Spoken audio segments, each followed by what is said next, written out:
Alright, I just had a big aha moment, and I was just like, oh, I'm a little tired and whatever. Ignore my face and stuff. Also, look at these beautiful trees. They're like in my yard, and I love them so much. I think they're just like the most gorgeous. If you like can tell, they have so much like limey green and like different colors layered in it, and I think it's beautiful. Anyway, enough appreciating the trees. No, that's wrong. There's never enough appreciating the trees, because trees are like a reflection of us, and the kind of language and perspective we use when viewing nature is very telling of how we view our own community. And language does shape our our entire reality. But enough of that. Also, not enough of that, but I can't talk about that forever because I'll rant for a really long time. But what I wanted to say was, okay, so obviously nature's rad. I think it's really important, and I've always gone outdoors when I need to like clear my head and that kind of thing. It like helps me. I don't know.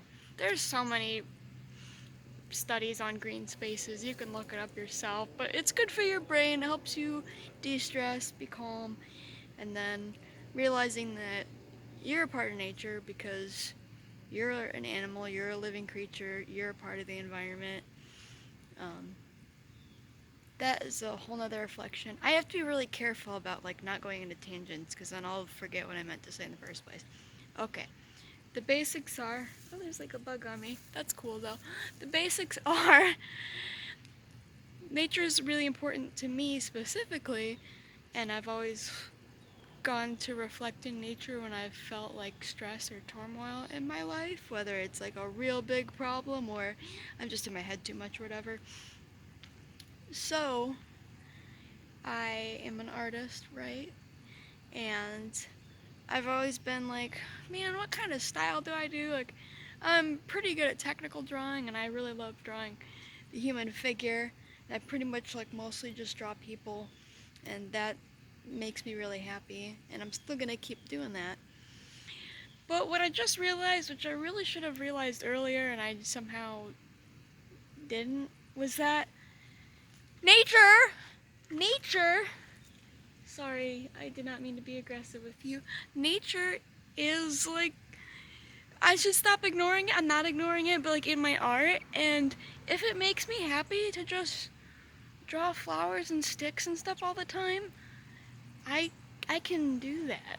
I don't know why. It's like I think after having gone to art school, they like drive it into your brain that like everything has to be a big masterpiece and everything has to have a grand intent, and every, larger work you make has to have this huge philosophy behind it, and it has to be super academic.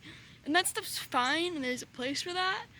But when you're like formally trained to do art at university, I feel like it takes away the simpler, more like innocent, original reasons why, as a child, I made art, because I thought it was fun. It brought joy to me, and I liked expressing usually silly things, but not always. I just liked creating just for its own sake, which is its own reason.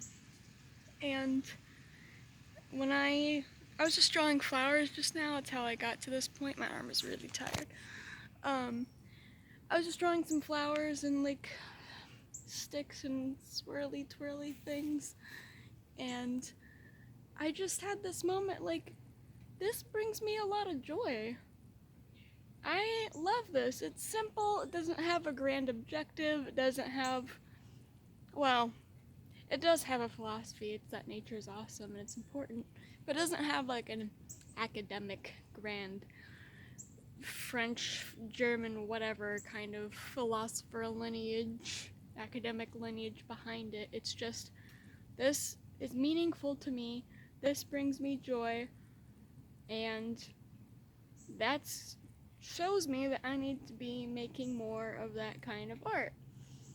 And you could apply this to whatever you do. But I take a lot of things in life super, super seriously. I'm like a fun person, but I'm also like a super, super serious person. And I bring that serious. Hey, oh, my cat's over there. You know how I feel about her. Hey, Sherlock. I love you. I bring that seriousness into like every aspect of my life, including art, obviously. And again, there's a time and place for that sort of thing, but if being serious keeps me from producing more, which it has been, because I feel like if it's not this grand thing, then why do it at all? Which is stupid. I should just make things. And I should also be reminded that some of the pieces that people bought from me are things that I didn't put a lot of time into and didn't care about. They were just like pure expressions of whatever was in my mind at that moment. I didn't think about it too much. I didn't overwork it. I didn't try super hard to be technical. I just had something on my mind or on my heart, and I just made it, and I forgot about it. And some of the things that were so honest that I made in that kind of process are things that people are actually more drawn to, which makes art school kind of, I mean, they did teach me a lot of important techniques that have improved the quality of my work, but where I think art school goes wrong is the stuff I mentioned a minute ago. So that, I don't know, like, I want to monetize my art because it would give me more time to make it, because I'd have to be making more so people could have it. But maybe I should okay, I just had another aha moment. I have this thing where I have expectations about how stuff's supposed to go, which is like super normal obviously, but it trips me up a lot. And some of the Eastern, more spiritual philosophy I've been listening to kind of stresses not judging things and not having expectations, because you're just gonna get disappointed. And I don't mean that in like the emo way, like, oh, why even like have feelings if you're just gonna hurt? Like, no, not, that's ridiculous. Don't listen to that. No, it's just like, be neutral and open and clear and have like fresh eyes when you approach a situation, and don't expect that things are gonna go good or poorly. Just see what happens and respond to things in the moment and be mindful and be present. And that's hard for me, but it seems like the art that I make when I'm in that state, people are more drawn to that. And if being in that state makes me just draw a bunch of flowers and sticks and just swirly, pretty, frilly stuff, which, I mean, I wear fucking black. Oops, I'm trying not to curse. I'm sorry, I'm working on this. I'm getting better. When I wear like chains and spikes and black every day, and that's 100% a part of me, but also a part of me is really little delicate flowers and appreciating trees and crying because I love my cat so much. And